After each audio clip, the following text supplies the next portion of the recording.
Guys, সকালবেলা ঘুম থেকে উঠেই চলে গিয়েছিলাম পার্লারে, কারণ চুলের অবস্থা বেহাল বরাবরের মতনই। তো আমি একটা ট্রিটমেন্ট নিয়েছিলাম এখানে। তো তারপরে বোর হচ্ছিলাম একা একার জন্য, একটু ভিডিও করে নিলাম। দেন এই যে চুলের রেজাল্ট, এটা আমার খুবই ভালো এসেছে। তারপরে গিয়েছিলাম একটু শপিংয়ে, কারণ পরশু দিন আমাদের দিল্লি যাওয়া। তো মায়ের জন্য এই কট সেটটা কিনতে গেছিলাম, আর অ্যাজ অলওয়েজ মায়ের পছন্দও হয়েছে। বাট একটু রেগেছিল আমার ওপর একটা কারণে। তো যাই হোক, তারপরে চলে আসি কলেজ, কয়েকটা কাজ ছিল কলেজে। তো কাজ টাজ করার পর গিয়েছিলাম রোল আনতে, কারণ শ্যামলদা বার্থডে ট্রিট দিচ্ছিলো। দেন যাই জিম। তো জিম টিম করে তিশার সাথে একটু দেখা করতে আসি। তিশা এসেছিলো রায়গঞ্জে। তারপরে এই যে আমাদের রায় নাট্য উৎসবকাল, তো ওই জন্য গিয়েছিলাম নাটকে।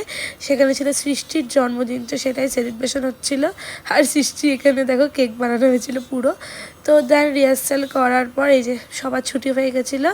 দেন চলে আসি বাড়ি। আজকের জন্য এটুকুই। সবাইকে টাটা, দেখা হচ্ছে আর একটা নতুন ব্লগে। টাটা।